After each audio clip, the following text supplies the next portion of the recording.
I flew all the way over here because this is the best London health event ever. Do you agree so far? Yeah. I'm really blown away. The energy from you can already feel it in the room.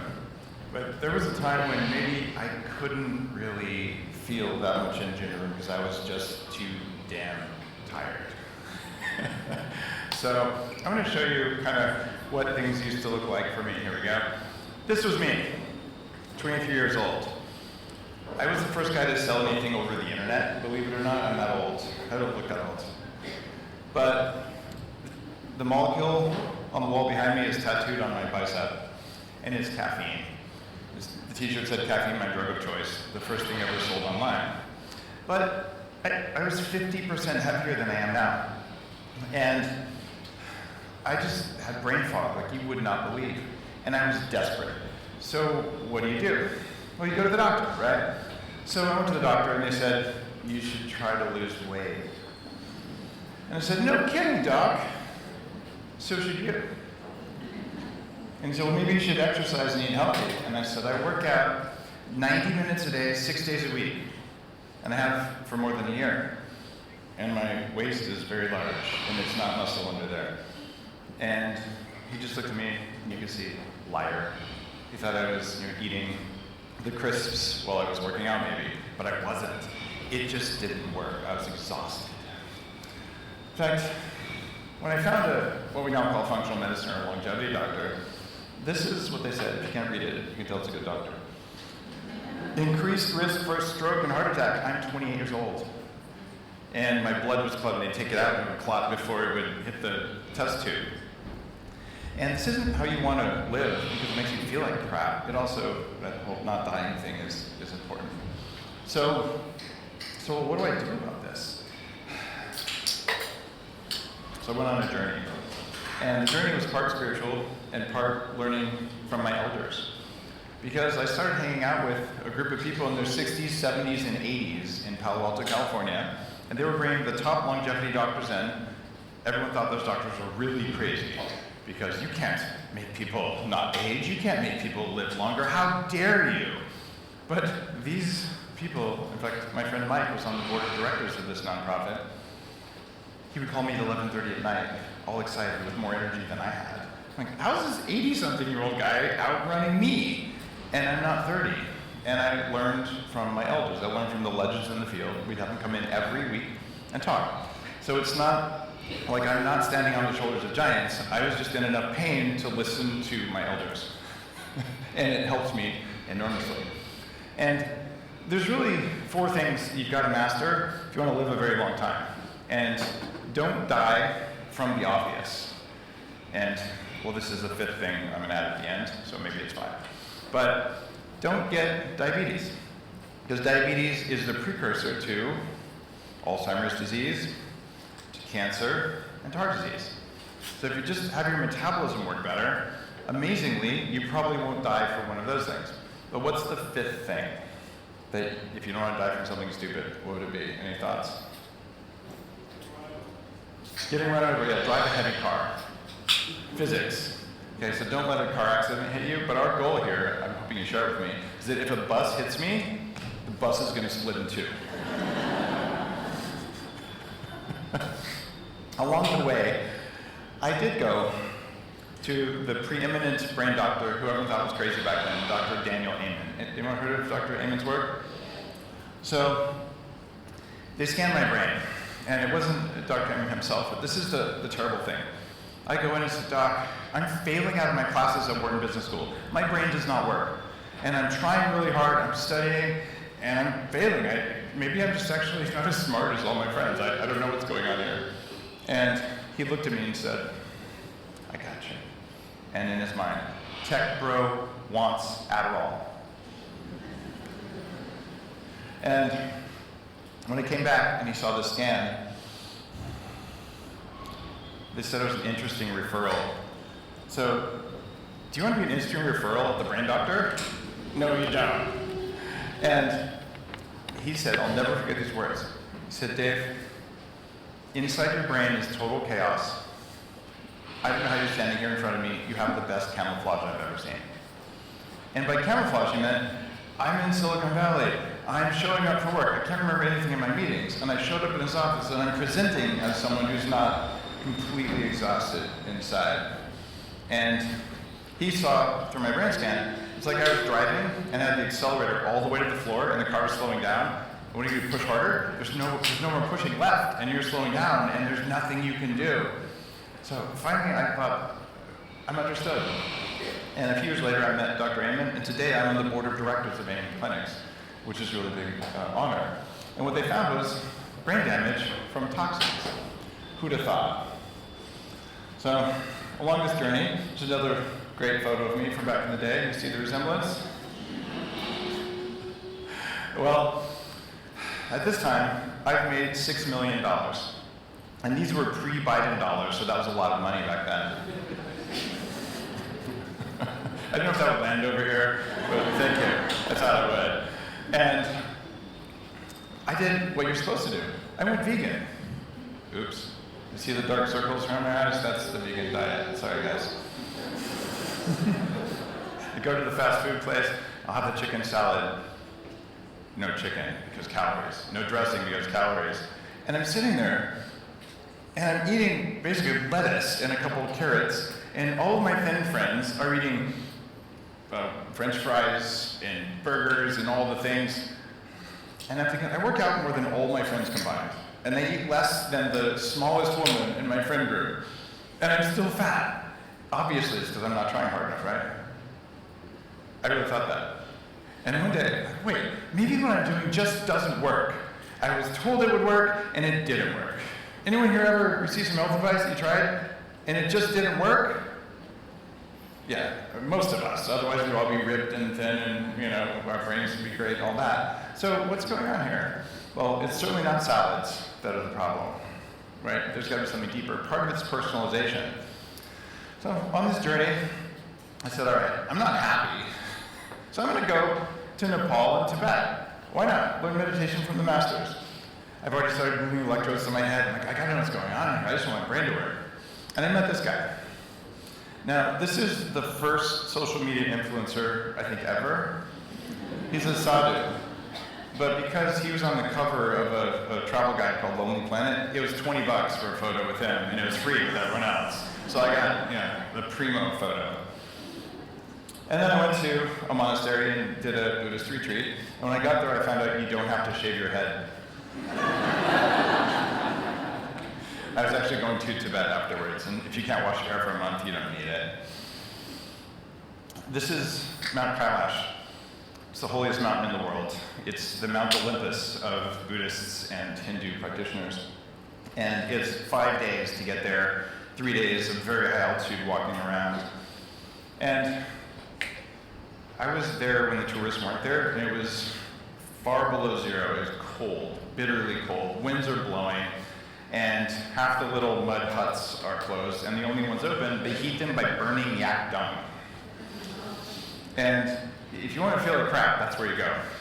And this little lady, like half my height, gives me a bowl of yak butter tea. And at that point, I would drink anything, so I drank it. And 5 minutes later, my brain turned on. Like, I hadn't felt this good in a long time. And you're not supposed to feel good at this altitude. Like, how is this possible? So I finished the journey, learned from the gurus, and I came back to Silicon Valley. And that was the spark for both the name biohacking and for bulletproof coffee. Because I started blending butter and tea. It tastes bad, it didn't work. Turns out it has to be the right butter, and coffee works better than tea.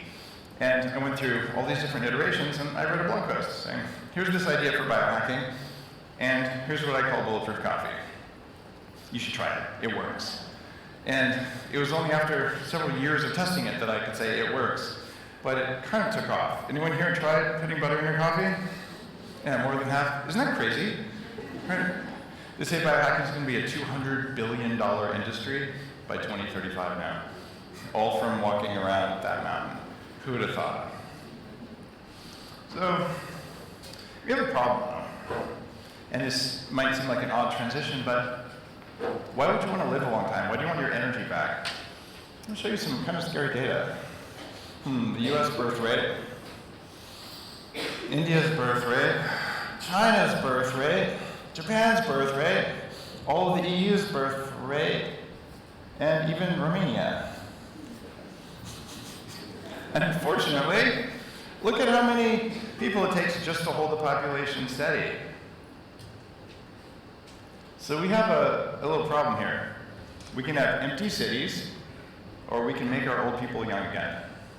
And maybe pay our young people to have lots of babies and make the environment good enough so that they'll actually be fertile, because we have a fertility crisis as well. All right, so this is kind of how do we save society? Not to mention you get to not die. It's kind of an easy proposal to sell when you think about it like that. Because this literally is what things are going to look like if we all die at the average age that our last generations did. So you kind of have an obligation. We put sound in that. So we have an obligation to maybe have the energy of young people for as long as we're here, and to keep doing good things in the world, and things that matter, and making things better. And here's the great news. The things that make old people young make young people powerful. And that was the innovation of biohacking. See, when I was walking around that mountain, I thought, why can't I get no one under 60 to come to this nonprofit where these doctors are sharing the keys to having a brain that works and having more energy than you ever thought possible, stuff that works for people who aren't sick. But the only people from Google, the only person from Google whose headquarters was 2 minutes away from where we met was my uncle. Everyone else out was busy working. And it's because, you know who really cares about longevity? It's a secret. Old people. Right? And if you're 25, like I was about then, and you're caring about longevity, I'll tell you why. It's because you're really sick. Right? Because when you're 25, what should you be caring about? I know I'm in Europe, but getting laid. Building your tribe, finding your friend group, building a career, getting your first place, the things we care about when we're building in that phase of life. But if you realize, wow, if I can do just a little investment of time or energy or suffering or money into my own state, then the returns are I have more energy for my friends, more energy for my career, more energy for finding the relationship I want, or to maybe have enough energy to not yell at my partner when I'm tired. All of those things happen, and it's easy when you're young and relatively healthy, and it's more expensive and harder as you age. So what if we just practice a little prevention? But who cares about prevention when we're young? So you care about power when you're young, and that's why biohacking has become such a global movement, because it unites the people who are 80 and the people who are 18. It's the same techniques, it's even the same goals. It's just packaged a little bit differently. Now, the good news is what I just shared, that there's something you can do about it. It isn't inevitable, and that's the thing that I didn't understand when I was young. I thought it was random, but it wasn't. And these guys, they're in charge of everything. These little mitochondria, they're at the center of this. You feel, okay, if you're in the car and you're pressing the accelerator and it won't go, maybe you need more power. Well, where does power come from? It comes from these guys, these little mitochondria. And you can talk about longevity, you talk about mental performance. This is the thing. And every day, your body takes about 30 pounds of air and some amount of food, and it combines them, and it makes all of the electricity that you're going to have for that day. And it's possible to have more electricity, right? Isn't that where sometimes a car gets more mileage or more miles per volt, however you want to measure that? And that means if you do a better job of converting food into energy, you'd have less exhaust, which is inflammation. And that's how we think about biohacking. It's all about energy and balancing energy and allocating energy where you want it to go. And this is why you can talk about meditation and personal development in the same sentence as exercise and sleep, because it's really, where do I allocate my effort? And some of it you allocate intentionally, and some of it you do automatically, and it's all programmable. There's a little problem. When it comes to aging, these batteries, they wear out. So, yikes. Membrane stability. Now we're getting really interesting in biohacking, right? Well, it turns out the efficiency of mitochondria is determined in part by how efficient these little droplets of fat that make the membranes are working. You have stable membranes, you have more energy. So what would happen if you were 80, but you had the healthy membranes of someone who was 30? Well, you'd probably like their life better than someone over here. Even if this person really does like their life, you just have more of it to like. And your ability to move electrons around inside the body also drops with age. And you'll notice it's not linear here. Between 40 and about 55, your ability to move electrons around goes down a lot. And this has to do with NAD decline and some other things. But if we can just hack that so we have tons of energy, wouldn't life be better? I think so. All right, this is like one of those things. They told me where to shoot it. Now I killed it. There we go. NAD. Anyone heard of NAD? I'm guessing most of us have at this point. So this is a compound that's all the rage in longevity circles, thanks to Dr. David Sinclair, a friend who's been on my show a couple times. And NAD is something that allows you to transport electrons, that second curve we had, and there's something you can do about it. There's supplements that increase your NAD levels. And we've known about this for 30 years in the field of longevity. We just used to take a B vitamin called niacinamide, which is a precursor, but now we have better precursors thanks to all this research. But, maybe you don't want to be having levels down here, but what would happen if you were 30 years old and your levels were down here? Or if, like me, when you were 20, your levels would have been down here. You feel like crap is what happens, and your susceptibility for everything goes up. So we got to fix this problem. These are examples of dozens of curves that we can change with biohacking. And let's talk about men. Here's how we get old. Ooh, our free testosterone goes down. How many men in here have a testosterone test, have taken one? Okay, how many haven't taken one? Only one hand. Well, it's weird. It's like these other guys don't have any testosterone. So, I'll just tell you, it doesn't matter how old you are, get a testosterone test. The reason is that if you're young and relatively healthy, now you know the right level for you, because the correct levels can range pretty broadly. So some people just don't feel good if their levels aren't 1,000.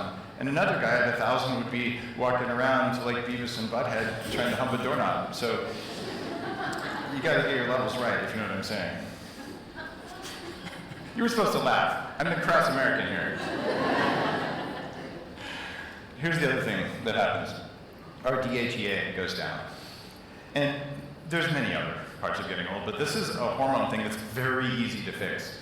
And in the US, we had a black box warning on testosterone for men until about 6 months ago. Black box warning is like they have on cigarettes. Warning, me. It was complete nonsense.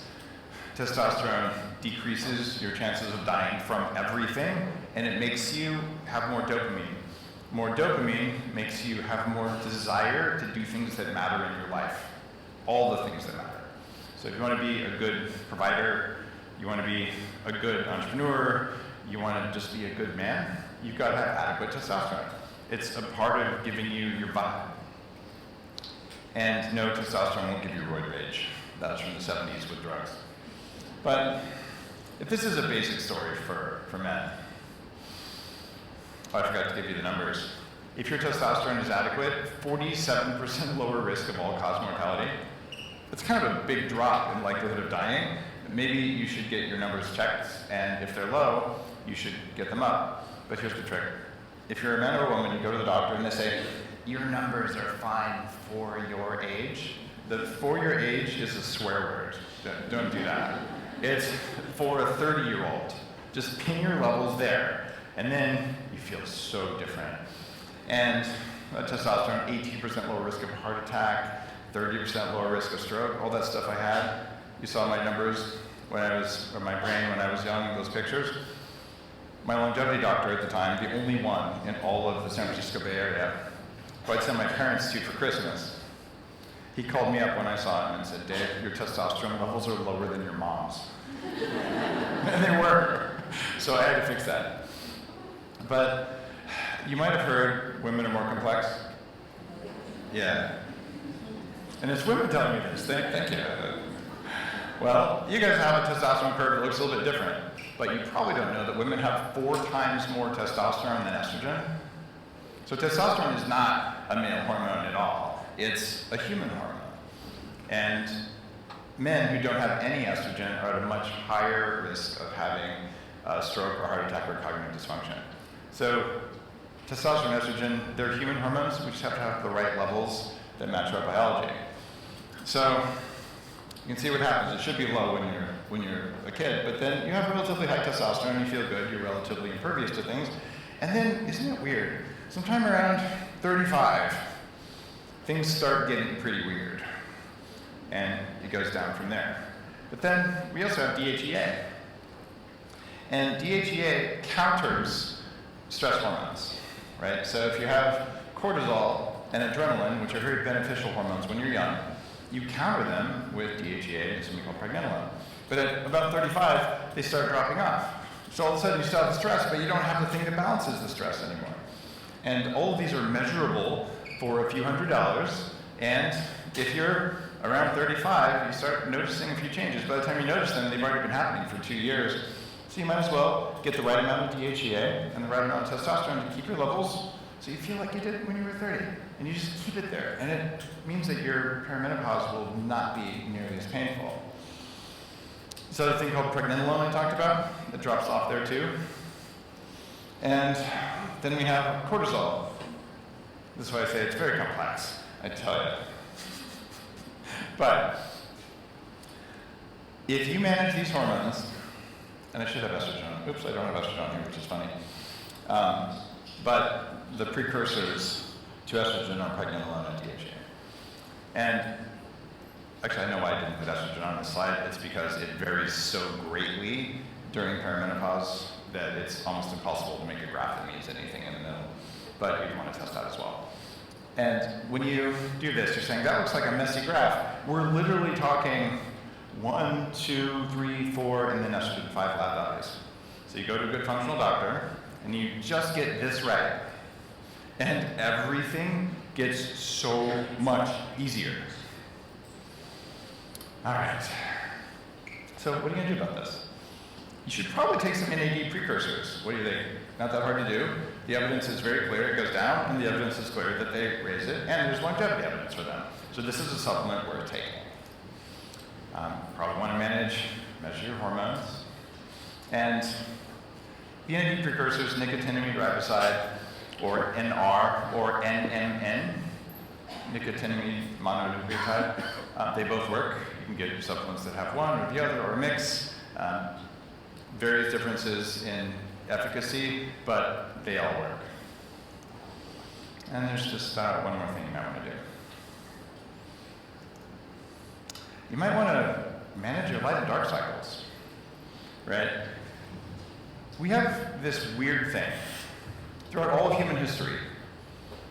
At night, once a month, you'd have a full moon. And when that happened, if you're a woman, your cycle would sync to it. And that was the brightest you ever saw anything. And you could have a fire, which had lots of infrared and red and no blue light to speak of. And that was it. Now, we have these bright LEDs in your bathroom and in the ceiling at night, and they have no infrared light, which your body is expecting with those things. And your poor, dumb mitochondria, they are wired since 2 billion years of evolution to look for that bright light as the sign that it's the middle of the day. So when you turn on the bathroom light to brush your teeth before you go to bed, it's bright enough to tell the timing system in your brain, don't go to sleep. So you still go to sleep, you just get crappy sleep. And this circadian disruption caused by a deficiency of darkness is a major cause of diabetes and metabolic disruption. So we've got to get that fixed. So in my home, if you ever see it when you're driving by, you would think it might be a house of ill repute, because I have red light bulbs. That's all I have at night. And my friends all think I'm nuts, and they come over and they go, oh my God, I'm so relaxed. I feel so different. This is great. And even my last girlfriend, she thought I was crazy, and after a week, she changed all the bulbs in her house. It's very straightforward. And when I travel, I bring a little red light, or I wear my True Dark glasses. This is a brand I invented, the first circadian glass company in the modern world. And I wear a certain kind indoors that blocks some blue light, but blocking all blue light during the day is actually bad for you. It wakes you up. And at night, you gotta block 3 or 4 other colors. But if you just turn the lights off and get dimmer switches, you'll actually live longer and feel better. It's that big of a difference, and that is very low cost to turn off the lights. And if light's a nutrient, so is darkness. But end of the day, all right, I touch how to have more energy, get your hormones working and things like that, but how does your body allocate energy? You gotta understand, there's 2 consciousnesses riding around inside of you. And I don't say that lightly. I've run a neuroscience company called 40 Years Zen for the last 12 or so years. And we glue electrodes to people's brains to look at what's going on in there. And what's going on in there is your body makes a decision very, very quickly. And then your logical mind gets the information much later and then makes up a story to justify the decision your body made. So the real trick to biohacking is to learn, how do I tell the body what I want it to do? Because the body's faster than I am. It already did it before I could think about it. You have to train it. You can also think about it like, you ever see a Labrador retriever, a big floppy dog, and it comes in, it's untrained, and immediately eats all your food, barks at people, humps someone's leg, and then pees on the couch, right? That is your nervous system. That's your cellular biology. And it's following the rules that you follow to stay alive. And you don't like those rules. So if you realize that there's a fast part of you and there's a rational part of you and they're just not the same and they're both resident, then you can allocate your energy properly. And it all comes down to all life on the planet, not just us. Single-celled biology, slime molds, politicians, trees, all the things. So how does life work? It works on F words. And the first F word is fear, right? If something is scary, run away from, kill, or hide right away. And you do this, even though you think, I'm not really that fearful. If you ever lean on a hot stove accidentally, and go, oh my gosh, that's really hot, I think I should move my hand. Your hand jerks itself away, and then you take credit for it. Good thing I moved my hand before I got burned, but you didn't actually move it. Some other guy in there moved it. That's the thing we're working on in all of personal development, is that other guy in there. So fear is the first thing, food's the second thing, right? Eat everything. So imagine, if you're a little bacteria, or any animal, well, there could be a famine. I don't know about refrigerators and stuff like that. So I'll just make sure I eat all of the pizza, not just one slice, right? It's your mitochondria's fault. Now, the third F word. All life has to do is to stay around for a long period of time, multiple generations. It's an imperative. Anyone know that F word? No one's going to just shout it out? Fertility. My God. Potty mouth. I'm so embarrassed. Yes, fuck. So, what this means is that when you walked in the room right now, your biology looked at your chair and said, is it dangerous? No. Can I eat it? No. Can I hump it? Probably not. And then you sat down. Now, you didn't think those thoughts. Your body does this very rapidly, which is helpful, because if I was a big tiger right now, you would be moving before you could think about it, right? So it's that system that just wastes energy all over the place. And that's really where most of my work is these days. Now, is there anything you've ever done that you're ashamed of that didn't come from one of these?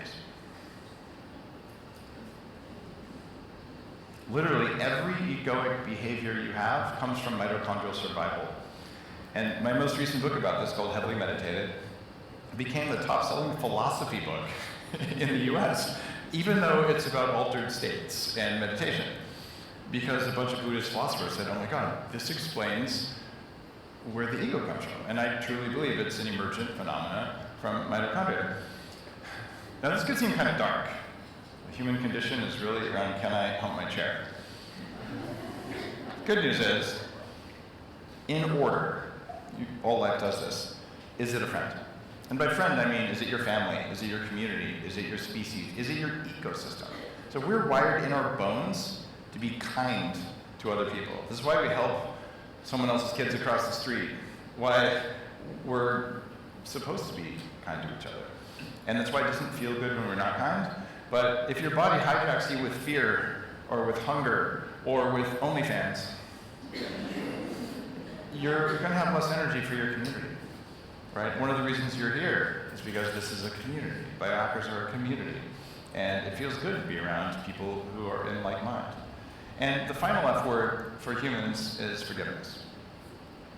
Now, there isn't an F word that means evolution, but all life, if there's energy left at the end of the day, it'll improve itself. And the way we improve ourselves most quickly is by letting go of grudges. Because grudges and resentment and anger and envy, jealousy, all those things, they're just manifestations of this guy, of fear. So if this is the thing that takes the most energy first, and you have a bunch of bad programming in here because someone bullied you in 5th grade and now you're an online troll, all that energy is not going into folding protein, it's not going into making testosterone, it's not going into things that return energy to you. It's just wasting your life, and it's actually provably making you older. So your job is to turn fear into the opposite of fear, which is peace. It's really easy to be loving and kind and all the other good words that are opposed to fear when you have peace here. It's grounded and safe. And now nothing triggers you, because if I can trigger you, it literally means that you're carrying a loaded gun and that my finger's on your trigger, and that's not even legal in this country. So be someone who can't be triggered. Someone disagrees with you? Cool. Someone agrees with you? Cool. Someone's a vegan? Okay, you can be triggered. And if you're a vegan, I'm sorry, I just like to tease you. I was a vegan for 18 months, a devout one, so I'm only making fun of myself too. And what do you turn fear into? The difference between hunger and cravings and being truly nourished? Wow. And then the difference between lust and a nourishing relationship is enormous. And having at least a couple of friends you really, really trust, the number of people who have close friends they can trust has actually gone down and down. And the problem is when you don't know if you can trust someone, you're right back into fear. So this is the real game. Because those mitochondria that make all that energy, if you're just dumping it into these things, I don't care how many supplements you take, you're still going to be a jerk. That's how life works. So, if you can be triggered, anyone can be your puppet master. And that can be a politician, an ad agency, a narcissistic person, whatever. But once you master those things, you're a master of allocating your energy automatically, and then it's always going to go where you want it to go instead of where you wish it went. Just where you put your energy. So here's what it looks like. You don't know this, but a lot of the thoughts in your head are worry and fear. And the rest about food. About a third of the average person's thoughts every day are about tacos. Any kind of food. Literally, what's for lunch, what's for lunch, what's for lunch. So the voice in your head, like, really? And a little bit left for friendship. And, well, there's definitely, depending on your hormone levels, some definite thoughts about the active form of fertility, which I'm not going to shout out like our esteemed friend over here. So, where do you want to put it? You want it to look more like this. Look, I'm not afraid. And I put my energy into food, not because I'm thinking about it all the time, because it nourishes me. I actually chose food. I maybe brought something with me if I knew I was going to be somewhere that didn't have good stuff. Huge amounts of energy for your friends, your community, your family, the people around you, because this provides huge return. And what, more energy into fertility? Heck yeah, that's fun, and it's very nourishing. And forgiveness. I got enough energy at the end of the day that I'm going to let go of any grudges, any resentments, anything that came up today, or at any time, and I'm going to continue evolving myself. This is the fastest path you can be on to just be a good human being. So if the old you has less energy and it's allocated wrong, the new you has more energy and you put it where you wanted it instead of where the Labrador wanted to put it because it's still trying to pee on your couch. And finally here, I try to describe how to enter that state of forgiveness, that last F word, and it turns out gratitude is the key. When I hook people up to computers, their brains, they're spending 5 days going through deep personal development with me in Austin. You cannot let go of something until you find gratitude. And this is missing from a lot of the writings about this. People say, oh, I forgave my ex whatever. I forgave my parents for being mean or whatever the thing happened when you were a kid that you still think about sometimes. Well, you can forgive with your thoughts and it doesn't do anything because forgiveness is a state in the body. It's a somatic felt sense. And when you feel it, you only can really go in and reset it if you find something to be grateful for. So, oh, that was so bad. Whatever happened, you find a tiny little shred, and that act of looking solves a little internal problem and unlocks the door. And then you can go into an altered state, and all of a sudden, you never react to it again. Instead of doing what most of us do. Before I figured this stuff out, I sit in a board meeting, and I'm there, and some other board member said something intentionally designed to get under my skin. But I'm a good CEO, so I keep my game face on. Okay, yeah, but everybody knows you got under my skin, right? You know that situation?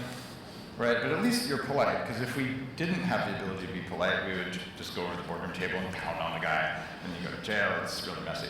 So, all of us who are in the room have learned the adult skill of not killing people out of the first F word. Good word. But what if instead, when they said it, it just didn't land? Because we all know someone who has congruence, right? Where their inner and their outer state are the same. Like, wow, that guy shot a shot and nothing happened. If you're that way, you're peaceful, you're calm, you're powerful, and you're in charge of yourself. Otherwise, other people are taking charge of you. That's really the secret to living a long time, is being in charge of yourself. And who would have thought gratitude and forgiveness were part of the key? So, let's keep longevity. Make more energy, don't waste it on being afraid, being hungry, being alone. If you can do that, it works. And I'm going to steal from the Dalai Lama right now. I'm sure he doesn't really mind. But I'm paraphrasing. He says, every day you think as you wake up, today I'm fortunate to be alive. I have a precious human life, and I'm not going to waste it. I'm going to use all my energies to develop myself, to expand my heart out to others, and to achieve enlightenment for all beings. You can skip that last part if you don't want to. You can just achieve enlightenment for yourself. Good enough to bring some people along with you. And that's the game. Now, you don't have to let these guys be in charge anymore. You can supercharge them, and you can train them. The same way you train the Labrador to become a service dog. So you want a nervous system, and you want cellular biology that understands that you're the boss, not it. And that's our talk. And we have 15 minutes for Q&A.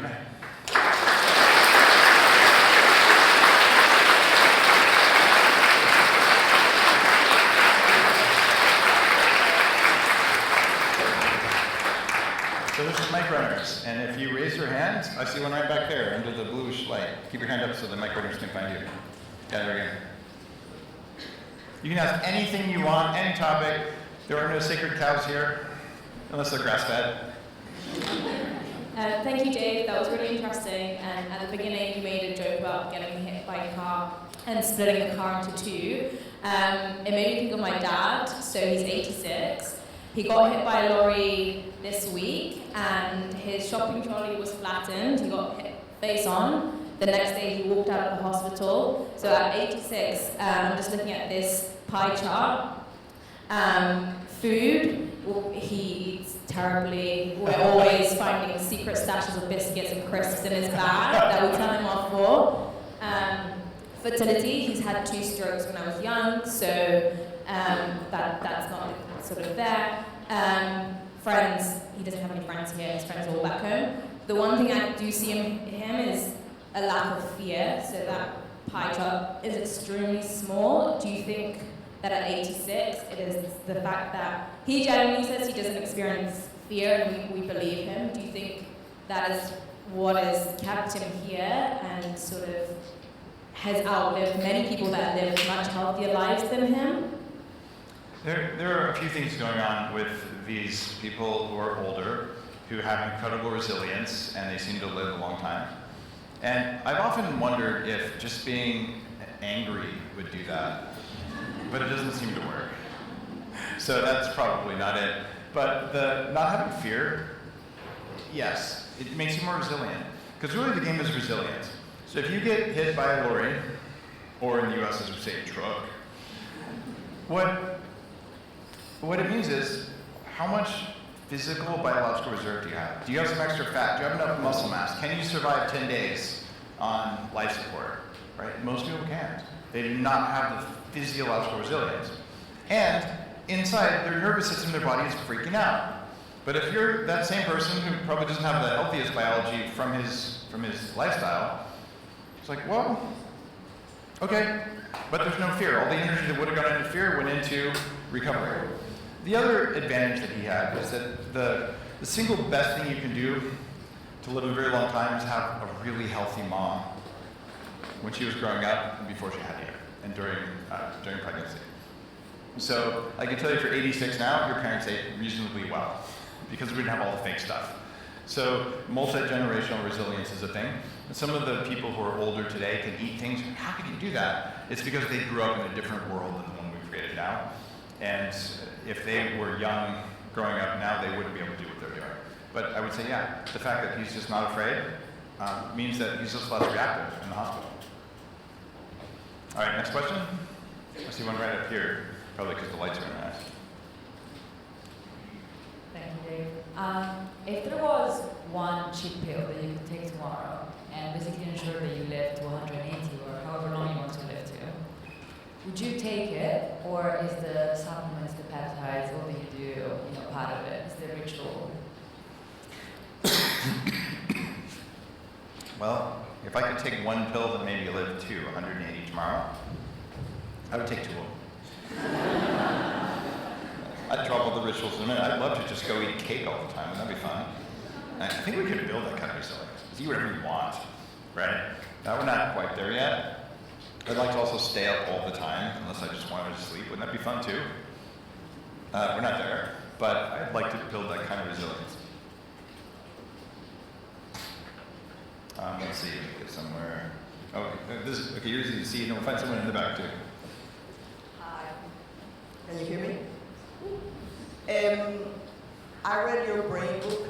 My daughter has ADHD. She's also Asperger's. So I made her read her book, your book. Any plans to do a newer book about the brain and all? I know in your last conference you were neurotropics and all the effects and add them. Well, Heavily Meditated was based on my neuroscience company, the most recent book. But it probably is time to do a refresher on Headstrong, which is still a very valid and preeminent book in the field of enhancing your brain versus just brain health. And it's probably about time to do it. And for people with ADHD, which is incredibly common these days, there are a few technologies where you teach your brain to move blood to the front, the prefrontal cortex, using a video game. It's not that hard. It runs about 500 euros out here to buy the equipment to do that. And then you do that for 6 weeks, and you just don't have ADHD anymore. And every 10 minutes of training just drops your measure on the TOVA scale. So that, plus not eating the things that are triggers, for most people, gets them highly functional. So Adderall is usually not necessary, and modafinil is underappreciated for ADHD. Modafinil is my favorite pharmaceutical cognitive enhancer, hands down. And I've been on it for about 25 years. They call it the limitless pill. I take about 100 milligrams in the morning, sometimes 50. And everyone around me gets slower. It's kind of weird. But it's a really powerful, potent thing. Okay, get someone from the back. I see a wavy hand in the very second to the back row. I like to make the runners run.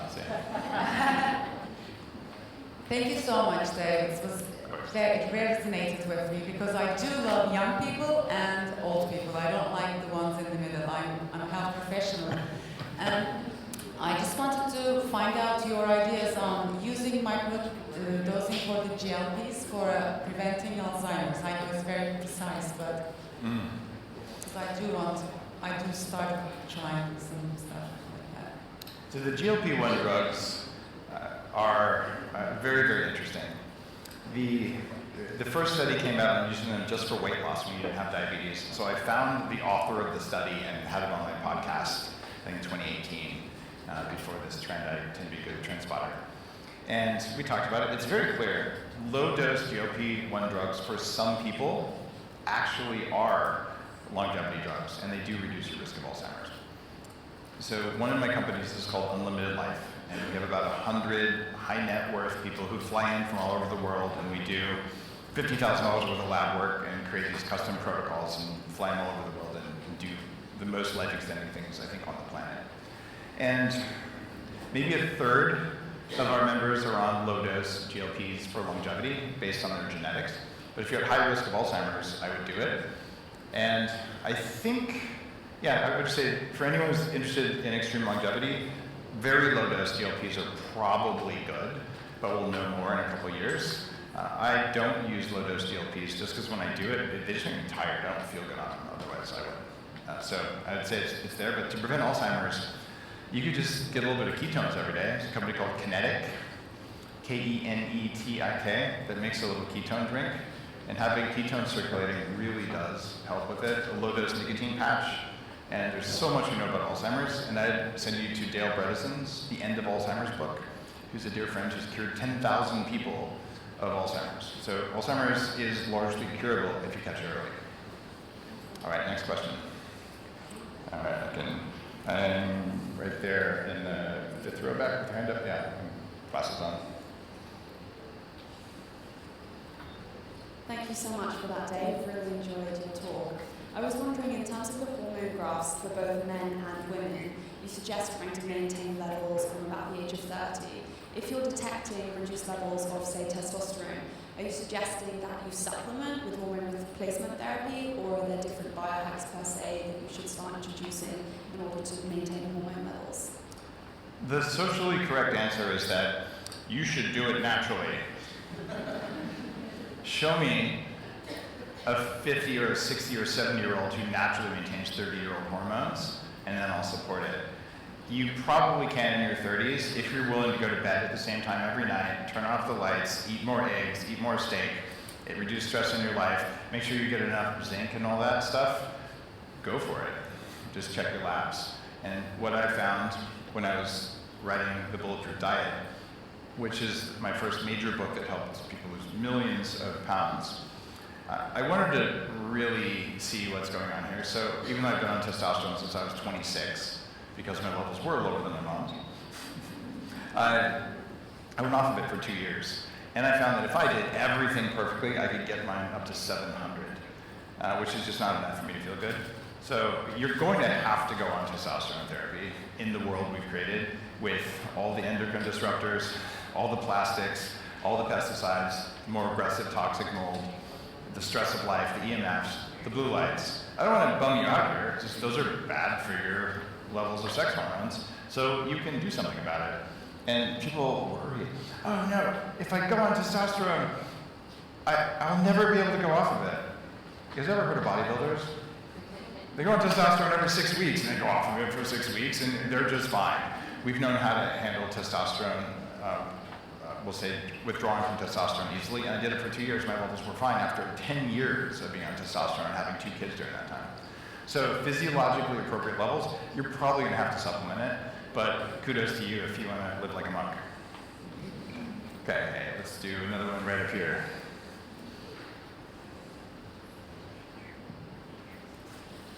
Hey Dave, fellow American in the house, quick question for you. Of all that you've accomplished, all those that you've made a personal impact on, what are you most proud of? Well, pride is one of those 7 deadly sins.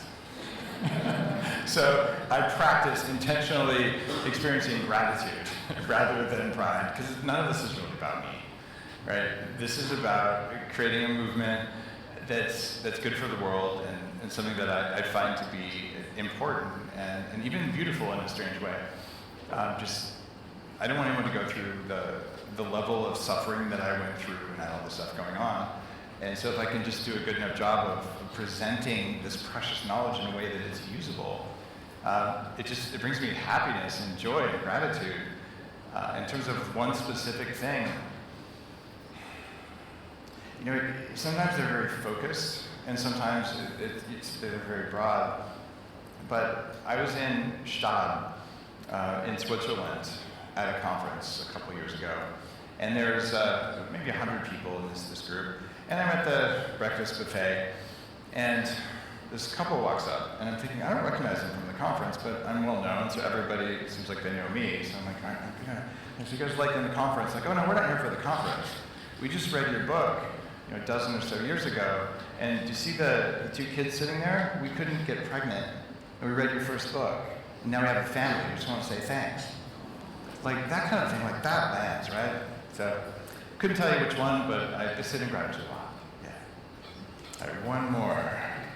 Sunglasses, there you go. Yeah, that I got. Thanks, Dave. Ben from Body Health. You spoke a lot about NAD precursors, but you didn't talk about NAD itself and supplementing NAD. Just keen to understand why you didn't go there. That's a really good question. In fact, I could probably modify the slide. So when I started on this NAD path, I would do NAD IVs. I did 20 of them. Anyone here done a full NAD IV? It's pretty intense, right? Feels like someone's sitting on your chest and all that. And there's some hacks. If you don't like that feeling, you could take a supplement called TMG in high doses ahead of time, and then it won't hurt the way it does. But the studies I've seen show that if you're in acute levels of low NAD, or you've been drinking alcohol for a long time, IVs would be really helpful. But getting levels inside the cells up, it seems to work fine with supplements. So most people are interested in precursors because they're affordable and because they don't hurt. But for certain people, I think NAD IVs, there's a case for it. There's also an inhalable NAD now. And you can also, there's other ways of getting it in, we'll put it that way. All right, I think we have one more. I have 1 minute left, and they told me I can't be. Front left is easy. Hello, nice to see you again after Austin. Yes. It was amazing. I'm happy to ask the question. I wanted to ask you about the precursors. There's always been a discussion between NR and NA and NM, and which one is going to go into the cell, which one is not. I take both because there's debate. What do you do? Which cursor would you pick? The question is, so which is better, NR or NMN to get NAD up in your cells? They both work, and they both work pretty well. And in some biologies, maybe one works a little better than the other, but it's sort of like saying which is better, BMW or Mercedes. They both get you there. They're both pretty fun. So I don't worry, but I take both. All right, and I promised that I would not go over the 20 seconds that are left, so thank you so much for your time and attention today.